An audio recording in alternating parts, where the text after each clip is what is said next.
манай аж ахуй нэгжүүдтэй хамгийн одоо яг цэвэр одоо бизнесийн энэ хүрээнийхэнтэй өдөр тутмын ажлаараа холбогдож байгаа энэ ажлууд. Тэгээ та бүхэн эдийн засгийн нөхцөл байдал ямар байгаа бүгдээрээ мэдчихэж байгаа. Тийм учраас ийм нөхцөл байдал бид нар одоо энэ хамтран ажилладаг үйл ажиллагаа нэгтгэж нэг чиглэлтэй болох талаар хамтарч ажиллаж санаа оноо хуваалцах шаардлагатай юм аа. Нөгөө эксклюзив компани Маццэг тийм ээ. Маццэг захирал ингээд ирсэн байгаа.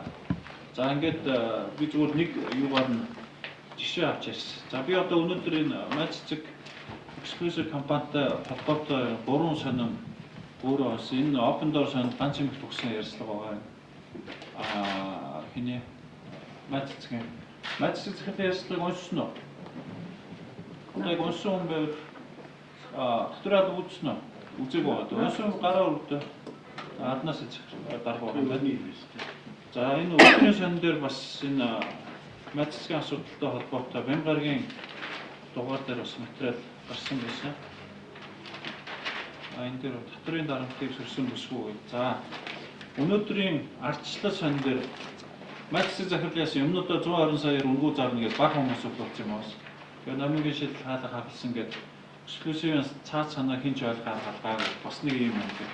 За ингээд ийм 3 энэний мөрөөр хэдүүлээ зүгээр бизнесийн орчинд одоо бол бид нар юу явах ёстой гэхээр зэрэг өшөөдийн хууль эдийн засгийн одоо энэ нэг тодтой холбогдолтой хуулитай холбогдуулаад за тэр шүүхтэр байгаа юмнууд нь шийдэх баг.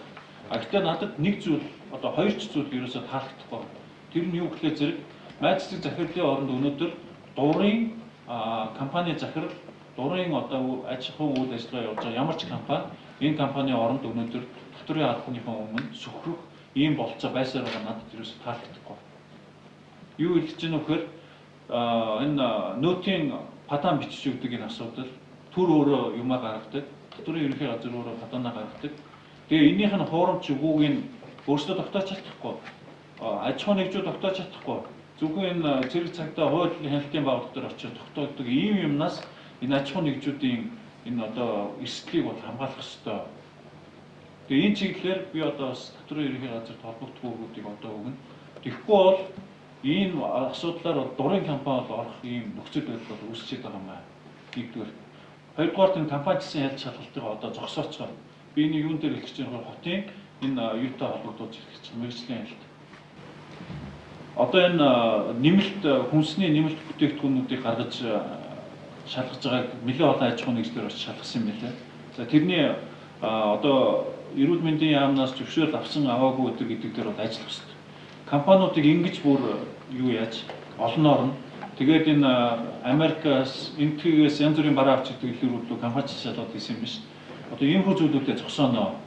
Хүнсний нэмэлт тэжээл энэ витамин өгдөг энэ зүйлүүдэд бол зохицуулалтаараа л явах хэрэгтэй шүү. Одоо иймэрхүү байдлаар ингэж компаниуд очиж шалгалт өгдөг энэ асуудлуудыг бол зогсоохоос өөр арга байхгүй юм. За дараагийн нэг зүйл бол энэ мэргэжлийн хяналт дээр, татварч дээр, гайч дээр энэ компаниудыг хорин, торгон, цагтан, зогсоон, хаана энийг бүх энийг эсрэг энийг юмнуудыг болооч. Тэрний оронд зөвлөгөө өгн, туслан, дэмжин, ойлгуулна, сургана, зөвлөн эдэргээд одоо шинэ хяналтын хуулийн бүх одоо санаа бүх юмнууд ийм юм руу явж байгаа шүү. Үйл ажиллагааных нь хувийн ч гэсэн 70-30-аар илүү зөвлөгөө өгдөг, үйл ажиллагаа өгдөг энэ чиглэлөөр орно гэдгийгсэн. Энэ юмдаа хэзээ орох юм бэ? Татварыг хэсэгчилж төлөвлөдөг, хугацаа тохирдог, тодорхой хувийн хүчингү болгодог янз бүрийн аргууд бол хэрэгжиж болно шүү. Тэгэл ганц үндсэн аргатай тэр нь яг үхээр очиж дансыг хааж хайдаг, компани үйл ажиллагаа тэр чигээр зогсоодог. Тэгэл баахан хууль ирүү хөл хорих гэдэргээл энэ юм руу орчдөг. Одоо энэ Маццэг захирлын ярьцлагаас 3 тэрбумын гэрээ хийгээд тэгээ тэр нь хөл хоригноос болоод цуслагдаад явчихж байгаа гэдэг. Би одоо бүгдийг тайлбарлаж байгаа. Би одоо таны тайлбарсан бүх юмар л ярьж байна л да. Наад би санингийн уншиж амжаагүй байна л да. Тэгэхээр наачийн төвсөн ярьцлаач ярьж байна. Тэгээд дараагийн нэг юм байна. Энэ компаниудтай бизнесийн үйл ажиллагаа хийх эрхийг үржиж бид нар дотроо буцааж авна шүү дээ. Бид нар үр төлбөрөө буцааж авна шүү дээ. Хамаг юмыг хааж хайж компани үйл ажиллагаа зогсоож дампууруу чайчаад нэг компани захирал миний чих огтлж байгааг шорондол явна шүү дээ. Тэгээд төр юугаараа хайчих юм? Төсөв юугаараа хайчих юм? Тэгээд ийм асуудлууд байгаа байхгүй. Тэгээд энэ компаниудын үйл ажиллагааны боломжийг өгөлтөй. Хугацаагийн тавь, тэгээд татвар матврын хэсэгчил хоошо янз бүрийн аргууд бид нар тийм учраас би нөгөө харилцан бие биенээ тохирч чадах тийм арга руу бол ор гэдэг юм чинь гинжинээс холбоотой шүү дээ. Тэрнээс би өнөөдөр энэ май цэцэг захирлын компанийн татврын асуудлыг нь шүүх гээд тэрэн зөв энэ зөв буруу гэдэг ийм юм руу би ерөөсөө орохгүйгөө. Би зүгээр жишээ авч ярьж байгаад өнөөдөр энэ яг бизнесийнхэнтэй ажиллаж байгаа мэргэжлийн айл татвар гэсэн энэ байгууллагуудын үйл ажиллагаанд зарчмын өөрчлөлтөө хий гэж. Би татвар ерөөсөө төлөхгүй гэсэн юм байхгүй. Би торгуулаа би төлнө гэд актанд би гарын үсэг зурсан юм. Угаасаа би төлнө гэд хамгийн гол нь ёс зүгөө айшилсан болохоор акт зурсныхаа дараа би авилгалтай тэмцэх газар татврын ерөнхий газарт би гомдлоо гаргасан. 2012 оны 12 сарын 21 билүү 22-нд би актанда хүлээн зөвшөөрсөн 150 сая төгрөгийн акт дээр нь 20 саяыг би хүлээн зөвшөөрөөд нийт 174. Энэний 150 сая нь ерөөсөө нөт бидний одоо яриад байгаа. Би худалдаа авалтанда уул нь би өөрийгөө хохирогч гэж харж байгаа ч гэсэн авилгал өгөхгүй улсдаа төлж байгаа юм чи гэж би 150 саяыг хүлээн зөвшөөрөөд би төлнө гэж би бардам хэлж актан дээр гарын үсэг зурсан. Тэгээд тэрнээс хойш эрхээ зөрчигдсөн мэдээ гомдлоо гаргасан. Тэгээд 2014 оны 3 сард манай дансыг хаасан. Одоо 3 сарын дараа. Тэрнээс хойш би удаа дараа хүсэлт гаргасан. Би миний дансыг нээгээд өгөөч. Би ийм графикаар гаргаж өгөөгээд 4 удаа одоо нийт одоо яг өнөөдрийг хүртэл би 4 удаа гаргасан байдгийн. Нээж өгөөгөө 2015 оны 1 сарын 2 сарын үед ах манай дээр татврынхан ирсэн. Ирээд үйл ажиллагаа явагдаж байгаа болохоор хааж болохгүй учраас одоо хөрөнгийн минь битүүмжилсэн. Тэр битүүмжлэхэд би дахиад хүсэлт гаргасан. Би дансаа хаалгачаад харин ч өдий зэрэгтэй өөрийнхөө хүчээр би энэ олон ажилчдыг ингээд дэлгүүрүүдээрээ ингэж надад гадаад ертөнцтэй харьцах, том компаниудтай харьцаж захиалах хувцас авах ямар ч боломж байхгүй. Тийм болохоор та нар ингэж эсвэл би дүүргээ сольдсон уу гэтэл яг та хүлээж зэмжээ гайгүй болох байлгүй дээ. Та нэг 2015 оны 3 сарын хүртэл харчгаа болох байх гэд. Тэгээд 2015 оны 6 сард шүүх хурал болсон. Шүүх хурал дээр татвараа төлөхсөн. Би угаасаа тийм төлнөө, би төлхийн төлөө байгаа. Хамгийн гол нь надад боломж олохгүй байна л гэд. Тэгэхээр өнөөдөр хэлсэн. Одоо би тэгээд энэ байдлыг нь ил гаргаж цензургүй ярианд орсон. Хэд хэдэн за 100-ны мэдээ сорныг ярьсдаг гэсэн. Тэгээд би хамгийн гол нь Бадан дарагт бол би хувийн янз бүрийн асуудал бол байхгүй. Угаасаа би энэ системийг яриад байгаа. Угаасаа энэ хүний данс хаах нь зөв. Угаасаа эрхэн тим юм байлээ. Тэгээд хамгийн гол нь данс нэх эрхэн бас энэ хүнд байдаг. Тэгээд одоо хандсан боловч нээж өгөөгүй. Тэгээд өнөөдөр одоо систем ярьсан маань одоо хоёр авган хооронд хэрүүл болсон л би үнэхээр харамсалтай байгаа. Тэгээд би энэ 150-ыг угаасаа өршөөлийн хуулинд би хамрагдана гэдэг мэдээчгүй. Тэгээд би өршөөлт хамрагдахыг хүсэхгүй. Угаасаа шудраг байгаасаа гэдэг утгаараа би үнэхээр энэ миний эксклюзив энэ Монгол брэнд хэрэггүй бол яах юм би ер нь болийн цогсоо арт түмэндээ угаасаа би хэрэглэгчтэй өгчийгээд өөрийнхөө хэрэглэгчдэд пэйж хуудасаараа хэлсэн дамжуулсан чи энэ ийм амар том юм болно гэж би өөрөө ч бодоогүй.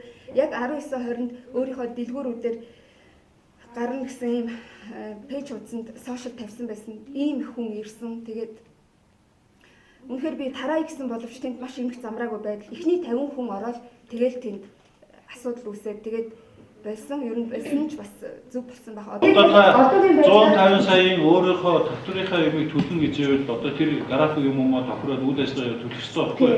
Тэрэн дээр очиж тэгээд 120 саяар би үнгүү 120 саяын хувцас үнгүү дараа гэсэн шүү. Тэн дээр очиж бас ингээд 120-ыг үнгүү дараа мараа гэдэг чинь ч та бас хитрхи нөгөө юм руугаа явчихсан. Одоо энэ үйл ажиллагаа харин тийм учраас энэ юмнуудыг чинь одоо ингээд засаг хаягилж штэ.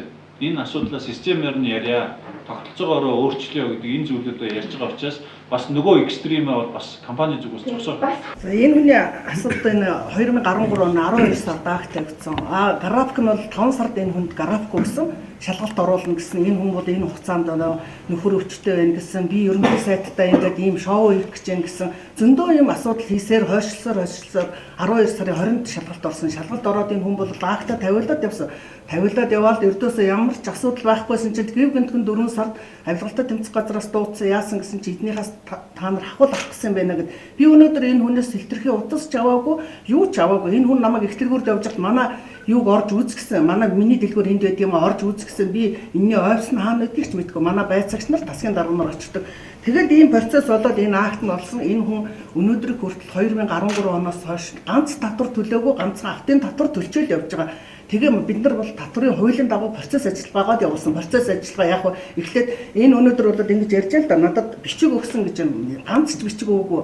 Энийг ингээд график гаргаад өгье гэсэн бичиг өгсөн бол би бас энэ хүний имийг юу ихгүй. Манад өдөрт би бол одоо 10,000 гаруй компанитай харьцаж байна. Энэ хүмүүс бол өртөө хүмүүс зөндөө байгаа. Энэ өртөө хүмүүс болохоор ингээд дансын минь нэгэд өгөөч бай бид нар ийм мөнгө хийж яана гэд ингээд хийж. Би өнөөдөр тогтолцоон дээр гажиг гарчаад байна. Энэ юмыгаа засах ёстой гэдэг үгнээс хэлж байгаа. Тийм учраас энэ тодорхой эргийн асуудлыг би хэлж байна. Хуулийнхаа дагуу шийдэх ёстой юмнуудаа шийдэх гэж явал тэр элдв юмд хамрагдах юм бол хамрагд. Дахиад би нэг юм хэлж байгаа юм нь одоо бол бид нар татврынхаа тогтолцоон дээр бол үнэхээр анхаарлаа тавихгүй болохгүй ийм цаг үе ирчээд байна. За засгийн газраас өргөн бариад улсын хурал баталсан нэмүү өртгийн татврын 2% бол иргэн олохтой холбоотой асуудал байна. За энэний бэлтгэлүүдийг хангаж байгаа. 1 сарын 1-ээс хууль бол хэрэгжиж эхэлнэ. За нөгөө нэг асуудал нь тэрний үгээр зэрэг одоо энэ татврын бараг 98%-ийг нь 7500 аж ахуйн нэгж төлж байгаа. За 1.2%-ийг нь нийтдээ бараг хэд байна? 65,000 орчим 60 гаруй мянган аж ахуйн нэгж өгч.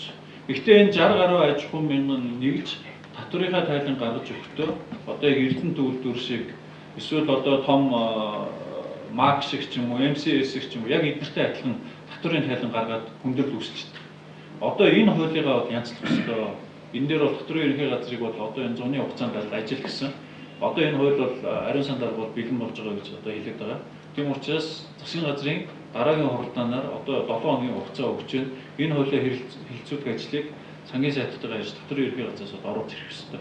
Одоо ингэж бид татврынхаа бүрдүүлэлт дээр энэ асуудлуудаа шийдэхгүй бол болохгүй болцсон байна. Дараагийн асуудал нь одоо дөнгөж сайн надад бичиг орж ирж байна. Энэ Хилэн Мост гэдэг компани Чингис Бондоос бас зээл авсан. Ингээд Монгол Хилэн гэдэг энэ нэг ховор загсыг үржүүлэхээр 2560-аа ачигдж ирээд тэдгээр нь манай гайлын алга сангийн амнаас бичиг авчиргээд сангийн амных нь амар чалга болоод ингээд орж ирсэн бүх загсын Хилэн загсны төрсийг үлдсэн. Төрсөн шүүд одоо тэр орж ирж байгаа үржүүлгийн загс. Ингээд бид нар төр засгийн байгууллагын хоорондох ажлын уялдаа холбоо байхгүй. Дээрэс нь ингээд яам хамгийн газрын хүмүүс нь ажиллаа хийдгүү, хугацаанд хийдгүү, аж ахуйн нэгжүүдийг ингэж хандаад ахаар чинь яаж энэ үндэсний үйлдвэр, яаж энэ аж ахуйн нэгжүүд бизнесийг хэвээ явах юм бэ?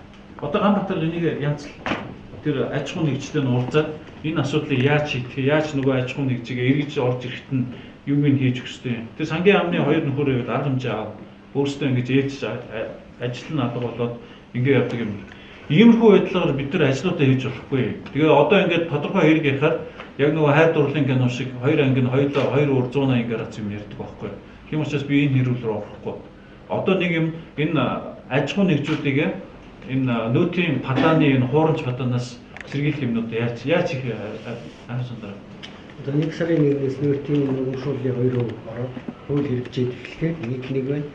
Нэг боломж гарна. Хоёрт нь үл татврын хууль маань өөрчлөгдөд одоо бидний яг өнөөдрийг үйлчилж байгаа татврын хууль бол яг майдсан тохиолж байгаа одоо бүх газар яг тэгжил тохиолдно.